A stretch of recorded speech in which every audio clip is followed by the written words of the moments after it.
Bonjour à toutes, bonjour à tous, bienvenue dans cette nouvelle séance du Cercle du renouvellement constitutionnel. Bonjour messieurs. Donc aujourd'hui, nous reprenons notre analyse de la Constitution de la Ve République, du bloc de constitutionnalité et plus particulièrement de la Charte de l'environnement de 2004. Nous en étions restés à l'article 5. Nous allons donc étudier aujourd'hui l'article 6 et, si nous en avons le temps, l'article 7.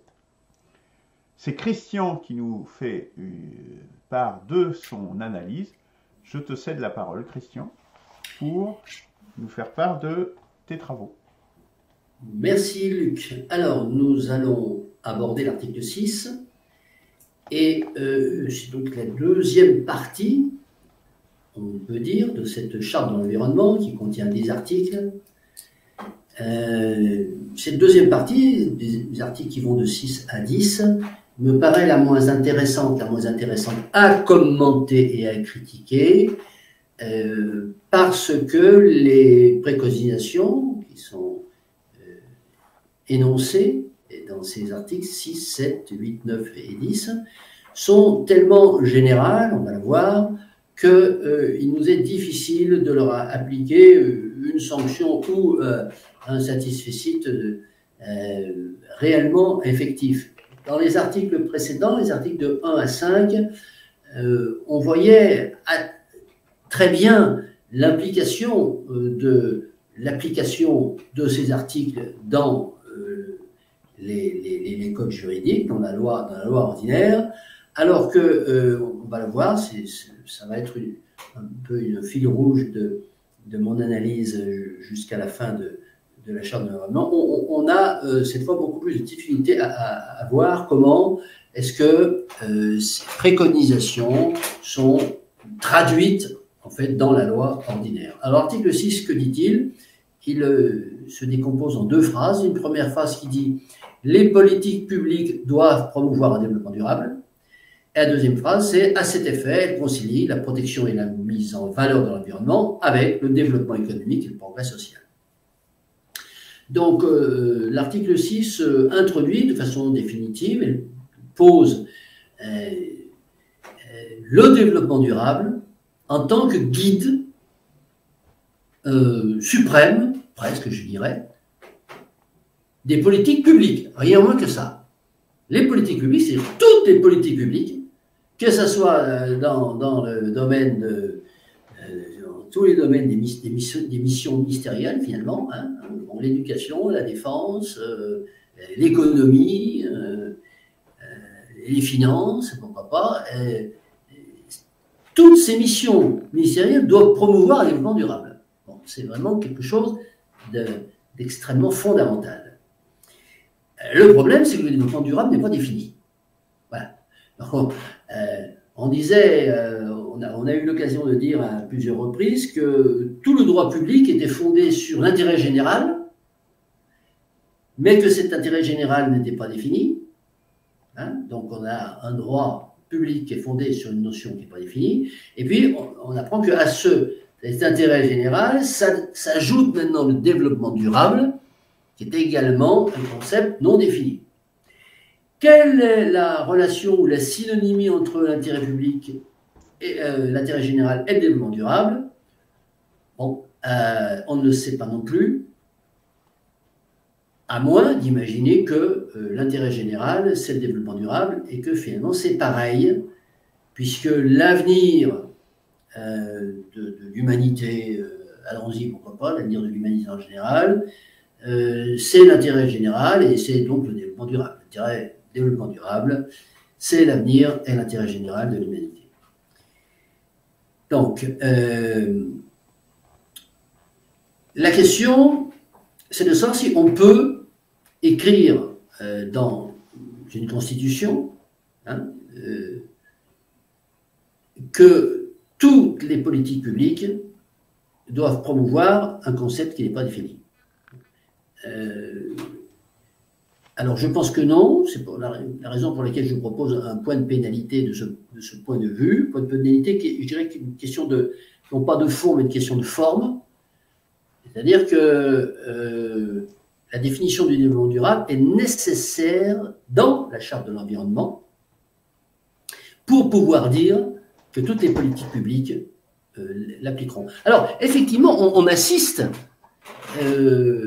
à une mise en application de cet article 6, parce qu'effectivement, depuis une dizaine d'années maintenant, on a bien la promotion du développement durable dans toutes les politiques publiques, mais je dirais bien au-delà des politiques publiques, hein, dans la vie économique en général, même les entreprises du secteur privé ne se privent pas, les entreprises du secteur privé mettent en avant le développement durable, donc promeuvent le développement durable, mais dans leur déclinaison, disons, de la recherche du profit. Donc ce développement durable qui sert à deux choses, il sert à donner une éthique aux politiques publiques et il sert à donner un prétexte commercial aux entreprises du secteur privé pour pouvoir faire encore plus de profit en vendant des produits ou des prestations qui promeuvent le développement durable. Et ce qui est très intéressant dans cette affaire de développement durable, très intéressant pour celui qui l'utilise, c'est qu'on n'a pas besoin de justifier. Il suffit de dire que c'est pour le développement durable, ça permet de vendre tel produit ou telle prestation, et au niveau des politiques publiques, il n'est pas besoin d'argumenter, comme pour d'ailleurs l'intérêt général, point est besoin d'argumenter, ou plutôt disons, d'expliciter le développement durable dans le cadre, par exemple dans l'éducation, je sais pas, l'enseignement des mathématiques, je prends exprès un domaine très difficile à relier au développement durable, mais pourquoi pas dans l'exercice des mathématiques. Si on nous explique que on va plutôt utiliser la théorie des ensembles pour faire l'éducation des enfants, ou bien la méthode intuitive plutôt que la méthode suggestive, non, c'est pas ça. Bref, j'ai oublié le terme. Eh bien, c'est pourquoi pas pour promouvoir le développement durable. Donc, c'est un couteau suisse qui est particulièrement utilisé et utile dans tous les cas de figure. Donc, point de pénalité pour ça. C'est un concept qui est utilisable beaucoup trop facilement alors qu'il n'est pas défini. Deuxième partie de l'article 6. À cet effet, elle concilie, d'une part, donc, il s'agit de concilier, il s'agit de préconiser. Alors, préconisation, c'est un mot faible, puisque une constitution, ça a une valeur coercitive. Donc, c'est une obligation, elle énonce des obligations. Les citoyens, les personnes physiques et les personnes morales ont pour obligation de concilier dans leur action de tous les jours, d'une part, la protection et la mise en valeur de l'environnement, protection et mise en valeur, et le développement économique et le progrès social. Donc, il faut faire du développement économique, c'est-à-dire qu'il faut faire de la croissance, finalement, c'est ça que ça veut dire. En même temps que faire cette croissance, il faut faire du progrès social, donc il faut augmenter les acquis sociaux. Et en même temps, il faut protéger l'environnement et le mettre en valeur. Donc, toute action d'une personne physique ou d'une personne morale doit finalement poursuivre 4 objectifs simultanés et forcément compatibles. Alors, on va voir qu'est-ce qui se passe si ce n'est pas compatible. Il faut protéger l'environnement. Le mettre en valeur sont des choses un petit peu différentes. Protéger, c'est le laisser tel qu'il est et qu'il n'y ait pas d'agression pour le diminuer, pour l'amputer de ses caractéristiques. La mise en valeur, c'est le développer, qu'il soit encore plus beau, cet environnement. Le développement économique, ça veut dire qu'il faut faire de la croissance, et le progrès social, c'est-à-dire qu'il faut augmenter les acquis sociaux. Tout ça doit être simultané. Et donc, pourquoi pas une grille d'audit, par exemple pour les entreprises. Une entreprise, est-ce qu'elle protège l'environnement? Est-ce qu'elle le met en valeur? Est-ce qu'elle contribue à l'augmentation du PIB? et est-ce qu'elle contribue à l'augmentation des acquis sociaux. Alors, est-ce que, disons que pour que cet article 6, en tant que préconisation constitutionnelle,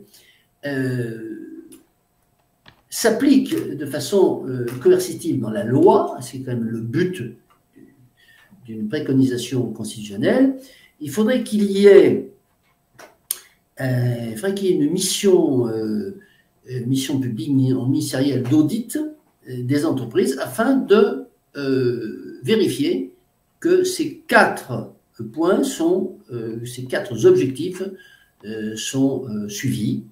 Voilà. Et pourquoi pas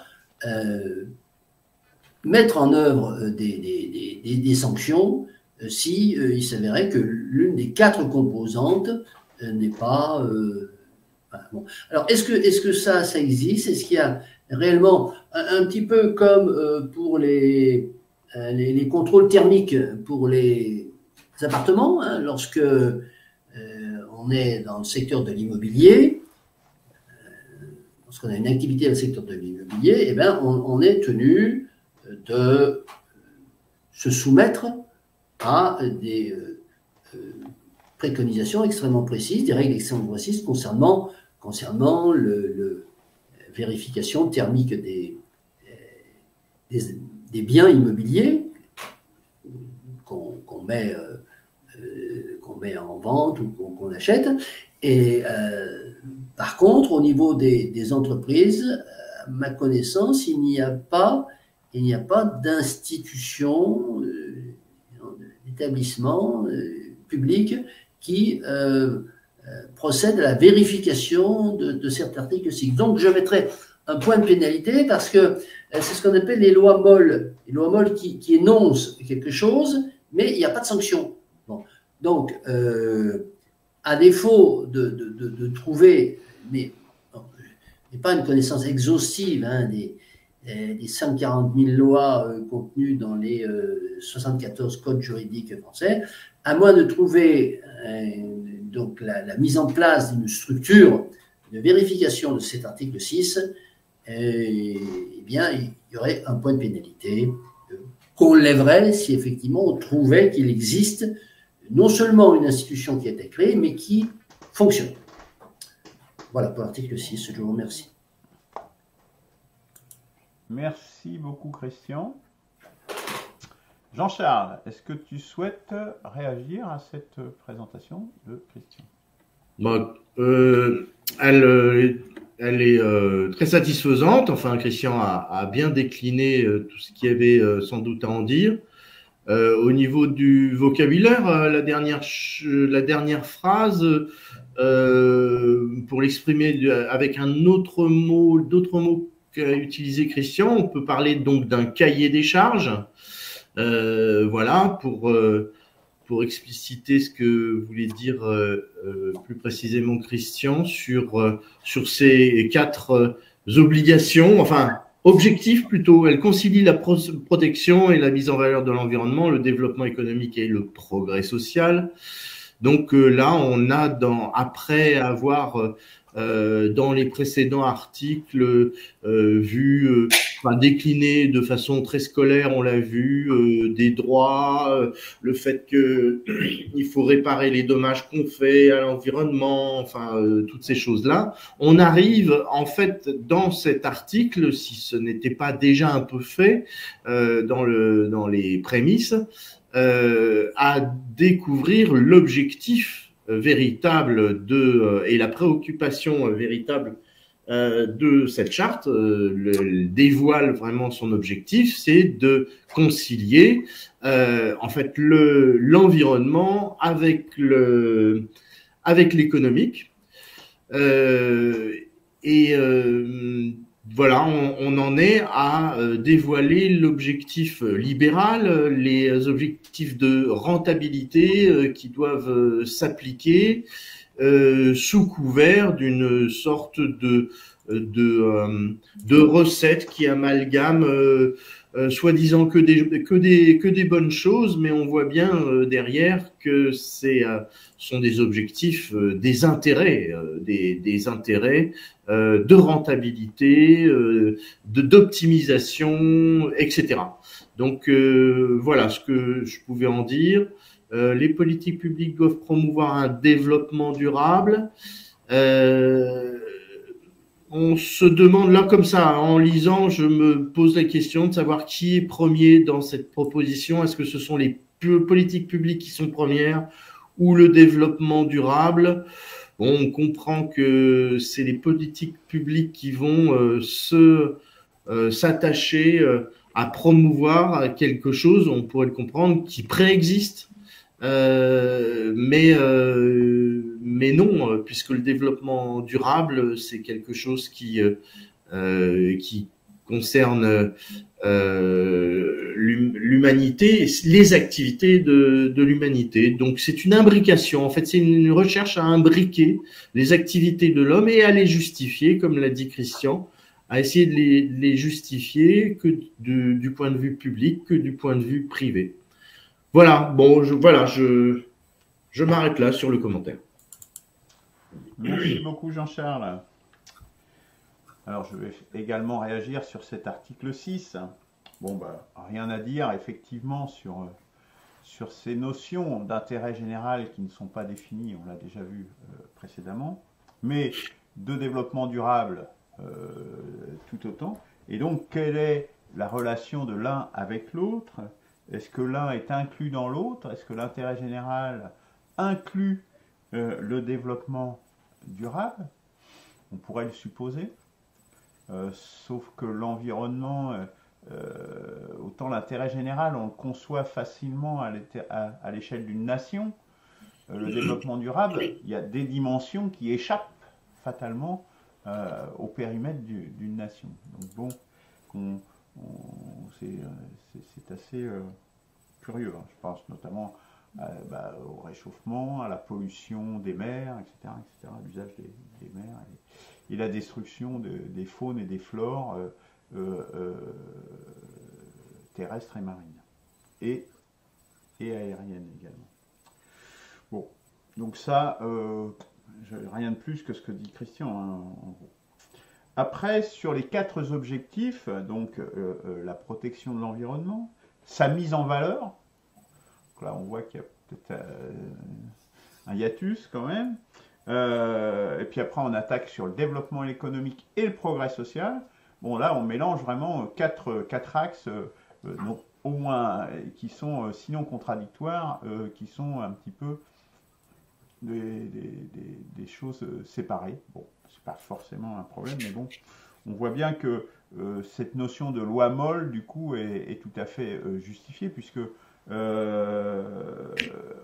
a du mal à tracer une colonne vertébrale derrière tout ça. Je mélange un peu des choux et des carottes, pour le dire un petit peu autrement.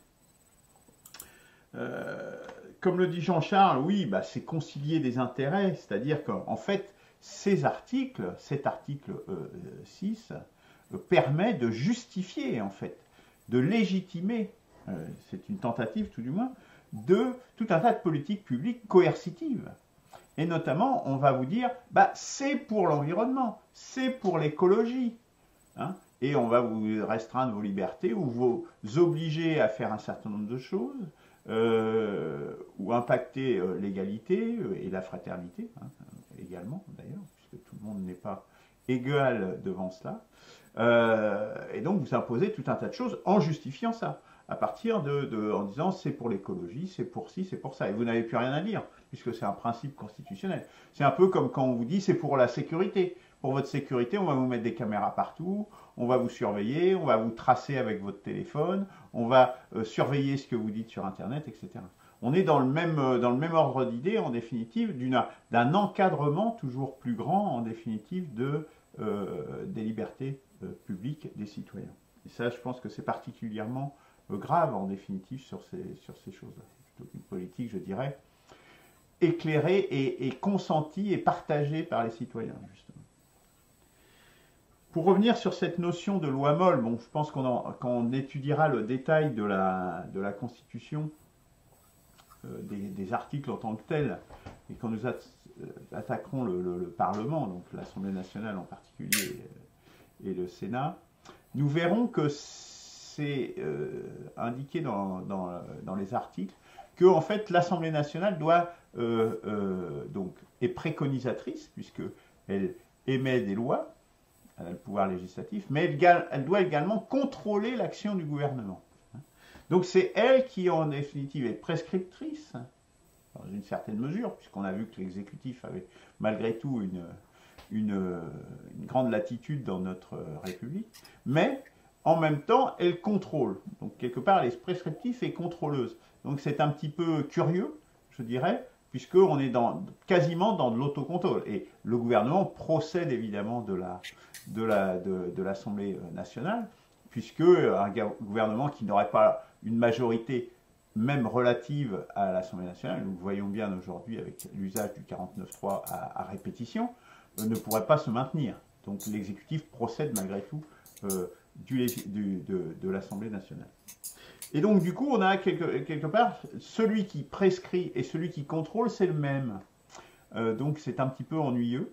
Et je pense vraiment qu'une des leçons de cela, pour que les choses ne soient pas molles, justement, c'est qu'il faut que l'organisme qui contrôle, qui, là, en l'occurrence, pour la Constitution, ça serait le Conseil constitutionnel.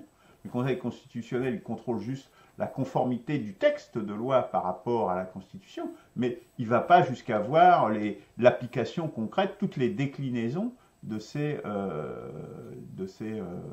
l'application des lois. Et donc on voit bien là qu'il y a un trou énorme dans la raquette, dans le contrôle. Je pense que si on a un conseil, enfin en tout cas c'est ma perception, c'est mon opinion, si on a un conseil à donner à des constituants, c'est vraiment de mettre le contrôle comme vraiment fondamental, comme fondateur d'une constitution. Sinon, on ouvre la porte à l'arbitraire sans aucun moyen d'y mettre fin. Voilà pour ce que j'avais à dire sur cet article 6. On peut ajouter une petite chose, c'est que de mettre dans une seule phrase, dans un seul package, dans un seul cahier des charges, les quatre propositions, c'est la protection à la mise en valeur de l'environnement, le développement économique et le progrès social, c'est l'énoncé aussi d'un credo, c'est-à-dire que on clôt le débat de ceux qui pourraient dire que tel ou tel élément de ces quatre propositions ne sont pas compatibles entre eux. C'est-à-dire que là, c'est l'énoncé d'un credo, comme quoi on peut tout mettre ensemble et confectionner des recettes, des recettes de politique publique pour le développement durable, embarquant ces quatre notions. Voilà, ça énonce donc aussi en plus un credo, une croyance comme quoi on peut tout faire à la fois. Après, c'est vrai, c'est pas vrai, des fois c'est vérifié, des fois ça ne serait pas vérifié, mais apparemment c'est quelque chose qui est largement possible et envisagé comme un credo de base dans cet article. Christian, est-ce que tu veux ajouter quelque chose? Oui, bien sûr. Un certain nombre de choses. Avant de revenir sur la charte de l'environnement et les commentaires qui ont été faits suite à ma présentation, juste un mot sur ce que tu as dit, Luc, concernant la Constitution elle-même et le contrôle de l'action du gouvernement par l'Assemblée. J'anticipe un peu, mais bon. Oui, alors, justement, on anticipe un peu, mais juste faire un parallèle, on va pas du tout débattre de ça. Mais tu as dit, avec raison, qu'il était écrit dans la Constitution que l'Assemblée nationale donc, faisait les lois et qu'elle contrôlait le gouvernement. Eh bien, c'est une loi molle, ça. Voilà. Aussi, oui. Bon, je fais un parallèle un peu avec l'article 6, mais on retrouve un peu la même idée selon laquelle l'Assemblée nationale ne contrôle pas l'action du gouvernement. Alors, c'est écrit dans la Constitution. Alors, ça va être un chapitre assez important de notre étude de la Constitution de 58. C'est écrit effectivement que l'Assemblée nationale, alors, bon, l'Assemblée nationale fait la loi, en fait, on va voir qu'elle ne fait pas la loi, bon, elle l'a fait un peu quand même, tandis que l'Assemblée nationale contrôle le gouvernement, l'action du gouvernement, l'Assemblée nationale ne contrôle pas du tout l'action du gouvernement. Voilà. Bon, fin de la parenthèse, en fait, qui ouvre l'un des débats les plus importants, l'une des failles les plus importantes de la Constitution de 58. Alors, revenons sur notre article 6 de la Charte de l'environnement. Cet article 6, j'ai dit, il prévoit pas de sanctions, enfin, disons qu'il n'ouvre même pas une fenêtre sur un organisme, un système, une institution qui va vérifier ces quatre objectifs. Bon. Pour ça, il faut qu'on revienne un petit peu sur ce qu'on avait dit concernant l'article 4. L'article 4, lui, il disait, c'est pour ça que je disais que les 5 premiers articles étaient plus intéressants à critiquer, plus intéressants à critiquer. Il dit « Toute personne doit contribuer à la réparation des dommages qu'elle cause à l'environnement dans les conditions définies par la loi. » Et là, on avait dit « Ah, voilà, toute personne doit contribuer à la réparation des dommages qu'elle cause à l'environnement. » Bon, ça, c'est un vœu pieux. Dans les conditions définies par la loi, est-ce que la loi prévoit-elle qu'il va y avoir des sanctions si on ne répare pas les dommages qu'on cause dans l'environnement? Et donc, je ne vais pas refaire, disons, ce qui a été dit ce jour-là, mais de toute façon, ça a été un petit peu court parce qu'il y a énormément des choses à dire là-dessus. Ça nous amène tout de suite à se plonger dans le Code de l'environnement. Qu'est-ce qu'il dit? Qu'est-ce qu'il prévoit comme sanction? Et donc, sans refaire l'émission qui a été faite sur l'article 4, la synthèse, c'est que le Code de l'environnement, oui, prévoit des sanctions. Alors, il ne prévoit pas d'institution qui va vérifier, un peu comme le Bureau Veritas, voilà, bon, non. Mais s'il y a quelqu'un qui vient dénoncer, par exemple, bon, il y a des sanctions, mais il introduit, alors ce qui est très, très intéressant, c'est de voir cette notion dont je vais vous parler, elle est introduite par la loi et pas par la Constitution. Il introduit cette notion magique qui est à un coût acceptable.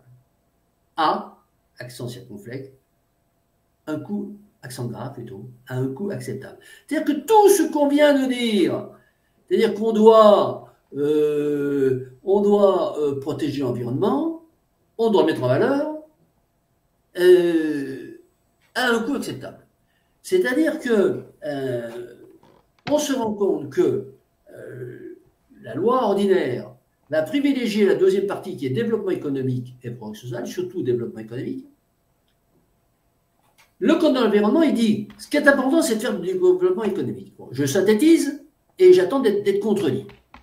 Le Code de l'environnement, par l'intermédiaire de ces articles, alors, bon, les articles concernés, c'est essentiellement donc les articles L110.1 à L713.9.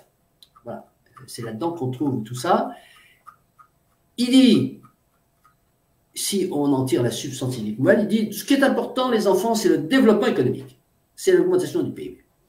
Et puis, évidemment, l'article 6 dit il faut qu'en même temps qu'on augmente le PIB, on protège l'environnement et on le mette en valeur.